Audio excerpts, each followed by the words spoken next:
Ladies and gentlemen, welcome to this episode of the Stable Living Podcast. My name's Shane Jacob, your host, and I thank you for taking your time to be here with me. Today, we got a big subject. Listen in, man. This is going to be a good one. So, I think about what people want. What do you want? And why people come to me and what they're searching for. Russell M. Nelson said that we have a divine yearning for constant progression. All of us seem like most of us will say, seem like we want something more. There's something we're looking for in our lifetime. I think about the people that come to me. A lot of times they feel stuck. And I've felt stuck, and maybe you have too. A lot of times people come for addiction. They feel stuck in their addiction. Sometimes people feel stuck with their money. They can't seem to break through. They're worried about money. They're worried about their job, their career, relationship issues. People come to me. Really what it comes down to is how people feel. People want to change how they feel at the bottom. I mean, we do everything for the way that we feel. But all of us are looking for something. So my question is it's getting close to the new year, and even when you're listening to this, if it's not near the new year, it doesn't matter, because it's always a time, if you ask me, it's always a good time to be checking in with yourself. What does your future look like? So my question is what is it that you want the most right now? What's the top thing? What are you going for? Is it money? Is it your job? Is it your career oriented? Does it have to do with the relationship that you're trying to heal or create or maintain? Does it have to do with addiction? Does it have to do with being overwhelmed? Does it have to do what does it have to do with? And how do you feel about that? How does it make you feel when you think about it?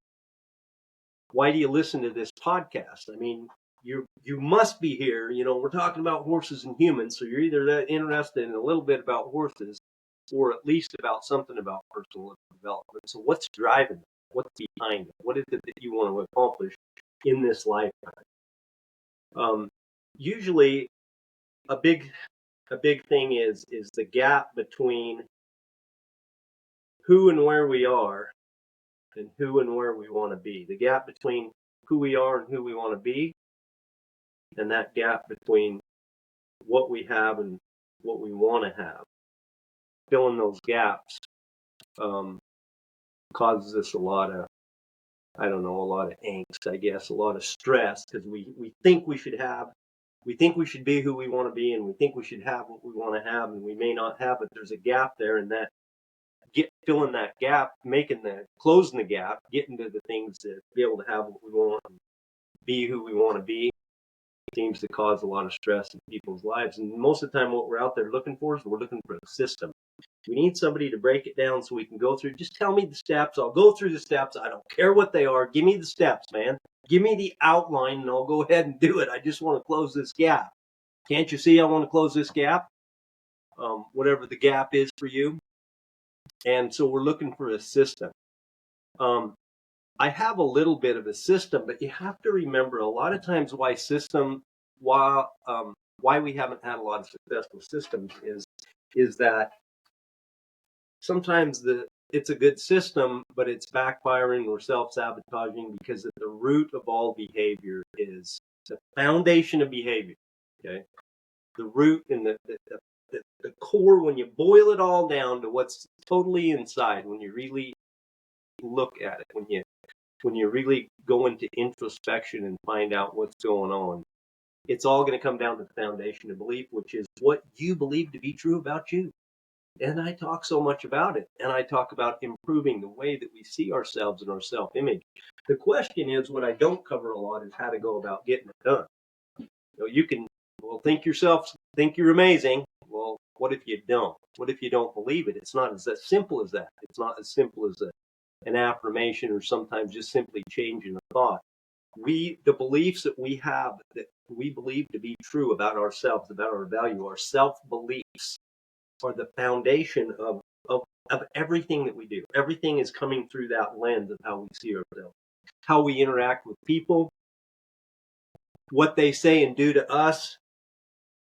We measure that against the way that what we believe about ourselves. You know, when we get defensive with people, uh, it's based on how we see ourselves and how we perceive the meaning of what's coming to us. When we communicate with others, everything goes through this lens. Everything that we see the world through the lens of how we see ourselves. And these beliefs that we've developed over time, and we haven't, most of the time, they just happen for us. We don't have to do it. It's an automatic process. So let's just think about the most important, the foundation of behavior. So here's the thing. If you want to change behavior, if you want to fill the gap, if there's something that you want to, there's something that you want, if you want to move forward, if you want to make progress, if you want to get your goal, the most important thing, the foundation of that is going to be your actions, and the foundation of behavior is what you believe to be true about yourself. So you might have the system, but it still might not work. You may lay out your perfect goal and just be working those steps, and you just never get there. And the reason is because of this underlying belief that you have about yourself. It's been created for you most of the time. You haven't intentionally created. So I'm going to talk about really looking at the foundation, because here's the thing. Here's what I found with me, and here's what I found with people that come to me for coaching. When you address and improve and commit to improving your beliefs that you have about you, everything else falls in place. It doesn't automatically happen on the blink of a damn eye. That's not what I'm saying. What I'm saying is it happened for me and it happens for other people. I was able to quit an alcohol addiction. I was able to quit a tobacco addiction. I was able to lose weight. I was able to make more money. I was able to do all the things that, and I'm still, it's not a done deal. It's an ongoing process for my lifetime that I'm still working on my goals. And every day I'm still working on my beliefs, because it's not a thing that you get done and then it's over and you go to the next thing. This is a thing that if you commit to paying attention to and continuing to improve the beliefs that you have about yourself over time, all of your results are going to improve, and it will be easier to get your goals, and it will be some of the things that have been holding you back and the things that you want are going to come. You're going to take away the roadblocks. What's going to happen? So that's all hunky damn dory, Shane. Well, how the hell do you go exactly about that?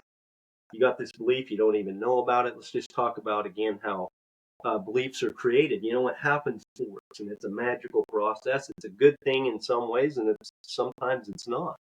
It's not a good thing that it happens automatically for us. So, as we go throughout life, we we uh, we take in information into our brain continually. Right now, you're taking in information. You're making meaning out of all of it. And what happens is that when these meanings are repeated over time, we look for evidence that were true. They're repeated again and again and again, and these thoughts that are in our minds become our beliefs. They become our belief system.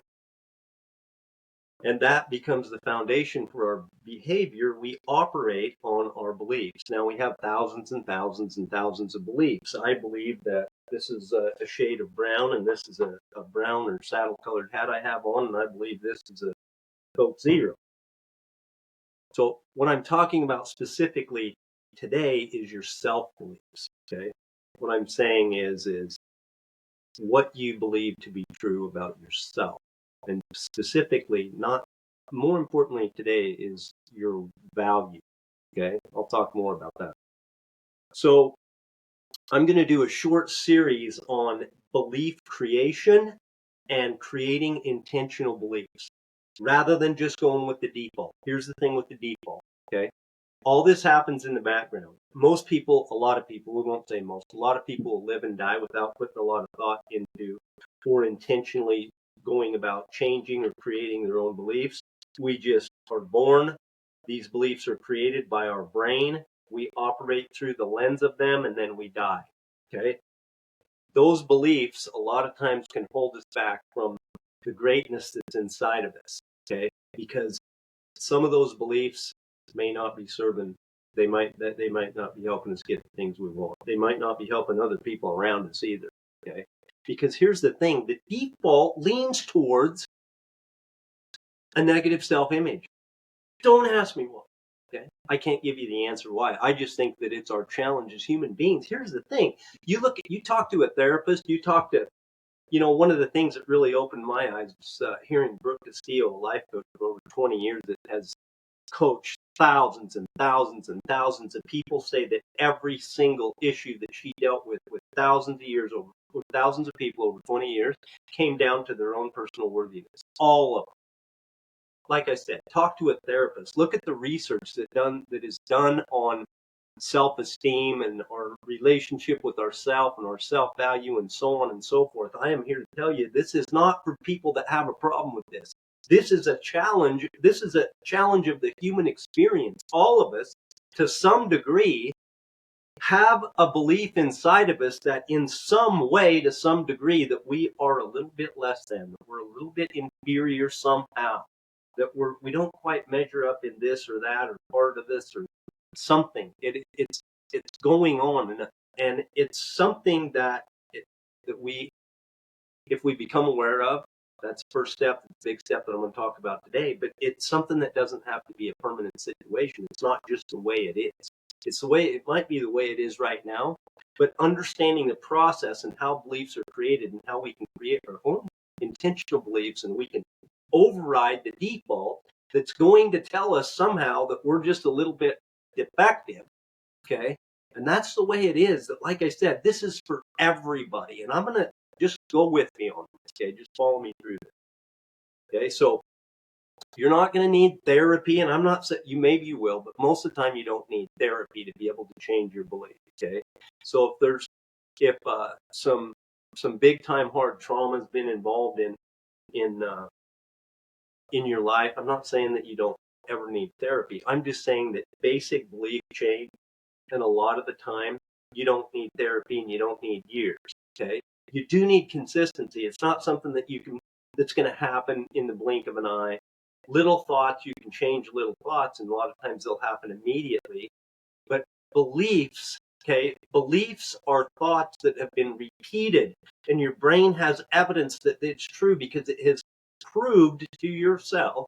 Your brain has proved to you, to its own self, by showing you evidence that this belief or this thought is true again and again and again. And well, we just accept it as a fact. We accept this thought that our brain has repeated and shown us evidence of. We look out into the world and our brain shows us evidence of this belief that we have, and it does it repeatedly until it just becomes an assumption of a fact. It's just the way it is. And that's the way we think it is. And a lot of times we don't even think to question it. And then our life's over. I'm telling you right here, right now, this year, you can improve your life if you follow these steps. I'm just telling you, stay with me through this little exercise over the next few episodes of this belief creation, because this is where it's at. Okay, this is where the magic happens. You've been looking for the system. You want to make a significant change in your life. This is it. Okay, we're down at the bottom floor here. We're creating the foundation. Okay, so like I said, it does take an amount of time, because not only do we have to question that belief, we have to prove to our brain that our new belief is true. And a lot of times, the things that we want to believe, we can't accept as true. It's just too far of a stretch, so we have to take it a piece at a time. And even each piece at a time that we take, we have to look out into the world and prove that it's true. We have to hold that new thought in our mind, and then we have to continue to prove it to be true to ourselves until it becomes that belief. Now, it sounds like a lot, but it's not all that much, and it doesn't take all that long. Okay, what it takes is, it takes focus and it takes attention. Really, the people that work with me on this, guess how much time they spend? 15 minutes a day. Okay? You can turn your life upside down. You can get your goal. You can fundamentally change what you believe to be true about yourself in 15 minutes a day. And depending on how deep-seated that belief is, it doesn't take all that long. Okay? takes weeks to months to usually not a year. Okay, so um, step one, okay, is awareness. So all this is, if this all happening for me, Shane, how am I supposed to, find out what's secretly happening inside my head? Well, uh, we're going to override the default. The default is less than, and our beliefs. Here's how we're going to uncover. Okay, here's how we're going to find out what's going on with you. Okay, because our beliefs have been derived from three things. Okay, and that's where our thoughts come from. That we make meaning about our value. Okay, we make meaning about our own value based on three things. Okay, number one is, now remember, I'm going to come back and say we have thousands and thousands and thousands of beliefs, but today we are talking about self-beliefs, and we're talking about what we believe to be true about ourselves and what we believe to be relevant as far as our value as human beings, our capabilities and our values. Okay, that's what we're talking about, self-beliefs. So, three places that we get information, that our brain gives us information to have thoughts about our self-beliefs. Again, I want to just emphasize, this isn't for people with low self-esteem. Okay, this isn't if you have no self-confidence. This isn't for if you hate yourself and you think you suck as a human being. It's for you and all that, but it's for everyone. Okay, because like I said, to some degree, all of us in our default, because it's one of the challenges of being a person, being alive and being a human being, is going to be that we're going to be given these beliefs that we can challenge and overcome if we know how to go about it. Okay? This is for everyone. Okay, because if you look, no matter who you are, no matter how far progress you are down the line, if you really take an honest look at yourself, you're going to find some things that you believe that you can improve. Okay? You can change those beliefs. You can improve those beliefs, and guess what that's going to do? When you change those beliefs, it's going to change your results. That's the deal. Okay? You're going to see the world through a whole new lens. Things that you didn't think were possible are going to become possible. Okay, so number one, our beliefs come from the three places. So if you want to change your results, here's how we're going to go about it. Okay, number one is things that we've done. The first place that our brain looks, one of the three places that our brain looks to get evidence about the kind of a human being, the value, our deservedness, our worthiness, what we deserve in this lifetime, right? Or how much we're worth, okay? Comparatively, and sometimes our brains compare us to people and things all around us. So the first place is that our brain looks for things that we've done. So let's talk a little bit about that. Okay. The main things that we're going to talk about are the thing, as far as this goes, is that the things that we've done that we wish we would know. Okay. So we've all done things that we wish we would know. Okay. And we all have done things that we feel guilty of. We all have things that we regret. We all have done things that we are ashamed of. Okay. The question is, okay, what I want you must think about this. You must just take the time and really go back and say, we've all done some things. Okay. I've done so many things I can't. We're not going to talk about all of them right now. We're not going to talk about all the ugly things. But I have done some things in my life that caused me, when I looked at them, I knew it was just blatant right there in front of me, that I took what I did as a meaning about the value of my worth as a soul, as a human being, and said that I was just, pretty pathetic and pretty low, and I was disgusted and ashamed, and I valued myself super low for things that I had done. Okay.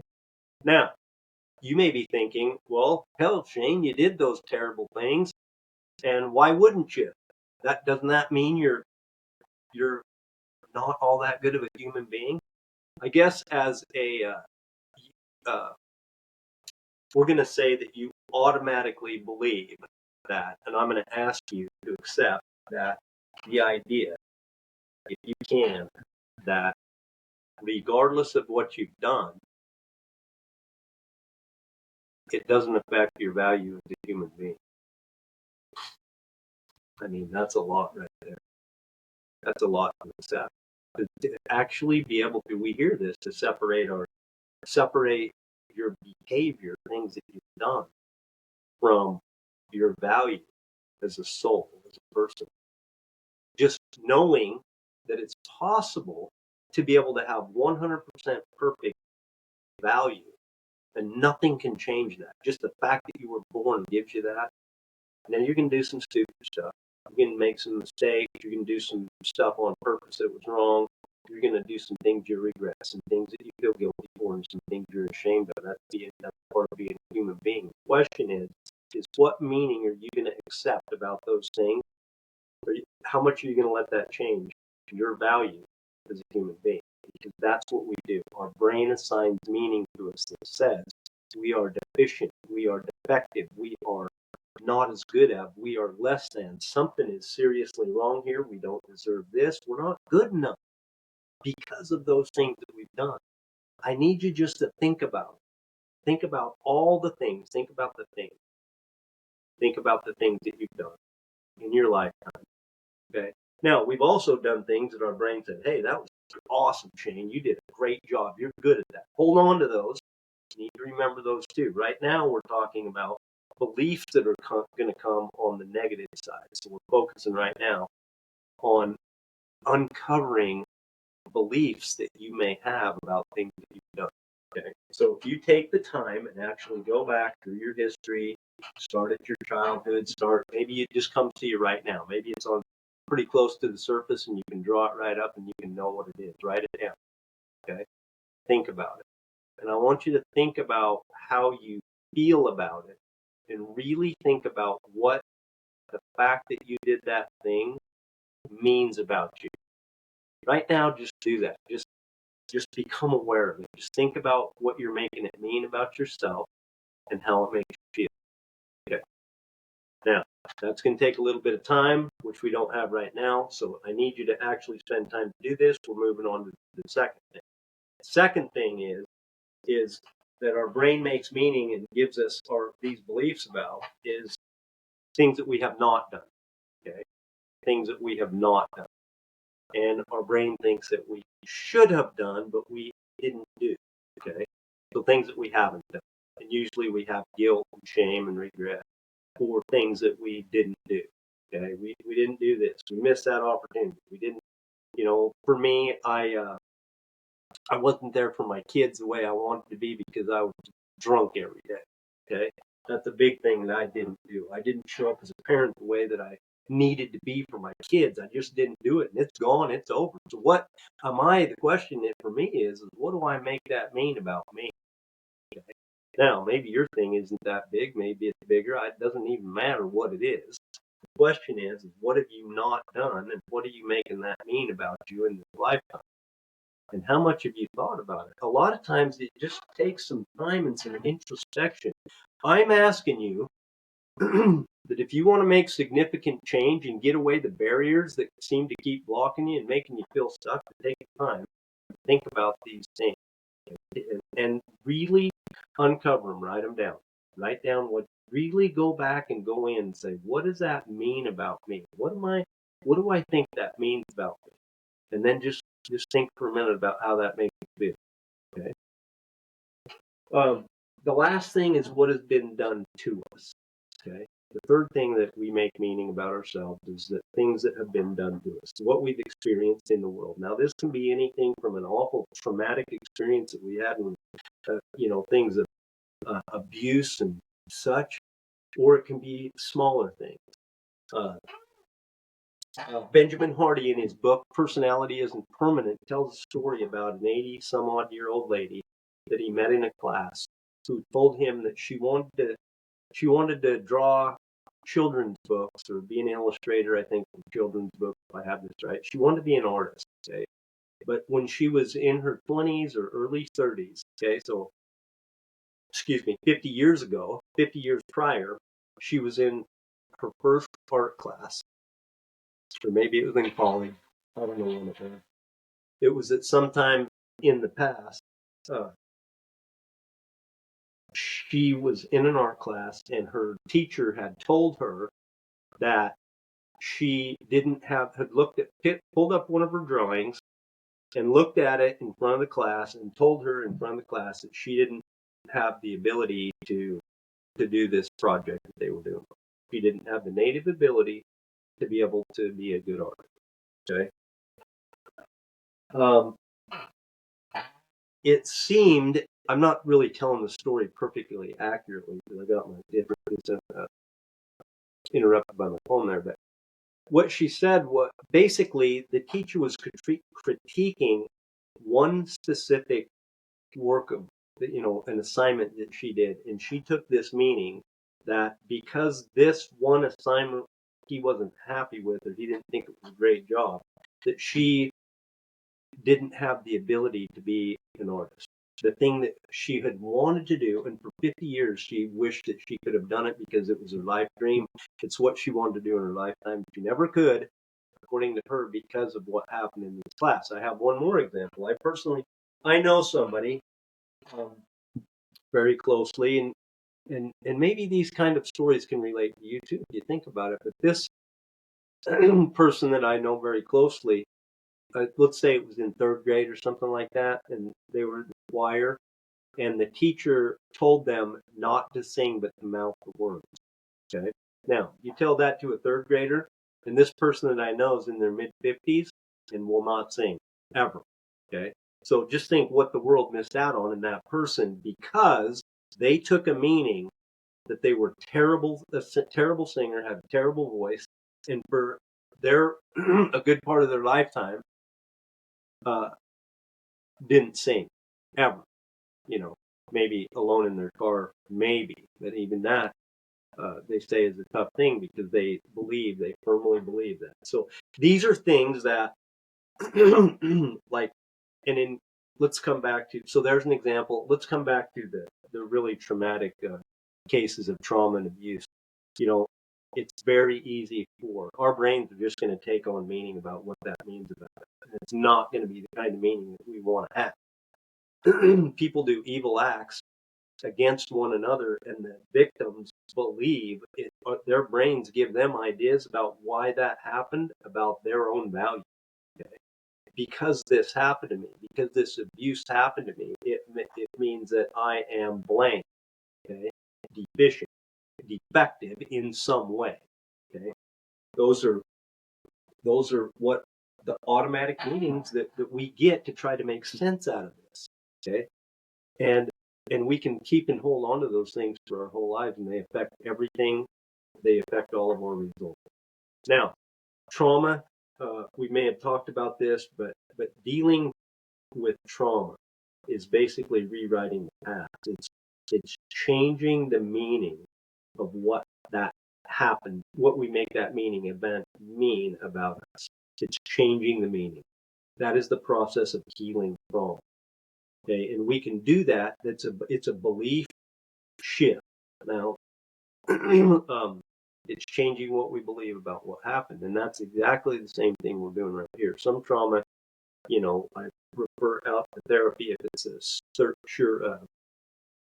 if it seems appropriate. But I would say for most people, for most of us, most of the things that we encounter in our lifetime are things that we can, if we understand the process, and we start with this one, which is the most important, which is the awareness, and we go through the steps that I'm going to outline in this next few episodes here on this series in belief, intentional belief creation, that we can change, we can override that meaning that was made for us into what we want, into an intentional belief.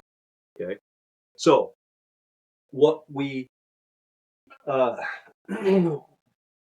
made those things mean that we're defective in some way. In those cases of or in the cases of abuse, and what about the I took a meaning out of that I am a terrible singer. I took a meaning out of that I don't have the ability, I don't have the capability, I don't have the talent inside of me, and I can't develop it to be able to draw and make a children's book. Okay, and these are from things that happened to us. Now, were they intended to be that way? Who knows? You know what I'm saying? This is just what happens. Is it's an unexamined belief that our brain has made meaning out of. Or let's go back to the music teacher idea. Okay, the music teacher tells this kid to don't sing to mouth. Okay, the brain of this little kid goes, I must have a terrible voice. I must sound awful. Everybody else sounds good. My voice is defective.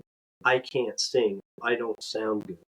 Okay, and then over time, they look for proof. They sing and then they hear themselves sing and they don't think it sounds good. And even if it sounded great, their brain's looking for proof of this meaning that it's making. And over time, they hold up to this belief. And it's easy for a kid, the stuff that we pick up as kids, because we're looking at this great big adult up here, right? That's 5 times our size and seems to know everything, has been around for 10 times longer, and they're giving us information, and we're making meaning out of it. They may not have even intended that, but we think the perception is that since it's coming from adult, it's supposed to be, so much more than what we think. And so we take on these meanings and we hold on to them for our lifetimes, and they limit us. They limit our progress, and they limit the things that keep us from closing the gap of the things that we want to accomplish. So take the time, just take 10 minutes a day for the next few days. 10 minutes of uninterrupted time, and think about the things that you have done that you have regret, guilt, and shame for, and what they mean about you. The things that you haven't done that you feel guilt or shame that you didn't do, that you haven't done, and the things that have been done to you, okay, that you're making mean something about you, and just things that have been done to you that make you feel defective in some way. Okay, just think about anything. Maybe it could just be what somebody said to you one day, or one experience where somebody said something, and you're making it mean a certain thing. Now, I'm asking you to question your thoughts rather than just take it, well, they said that, and so, that's the way it is, because the thing of it is that's the way your brain operates. In overriding it, we're going to start to question that belief. But the first thing is to think about what it is. Really uncover it. Really go into the things that people have done to you, and that you have done, and that you haven't done. And think about those disturbing things and what they mean. Okay? Those things that don't feel good. I said disturbing, but it can be anything that doesn't feel good when you think it. Okay? And I want you to think about how they feel. Write them down. Think about how they feel. Okay? It's the most important step, and I'm here to tell you it's going to be time to say goodbye to those thoughts. So don't get too attached to them, to those beliefs. Okay? Because if you stay with me, they're hitting the road. All right? Before long. And I mean permanently. Okay? And we're going to replace them, and we're going to maintain the new ones, and it's going to propel us forward to greatness, because you, my friends, are destined for greatness. I appreciate you being with me. Remember, you cannot fail as long as you don't ever stop chasing.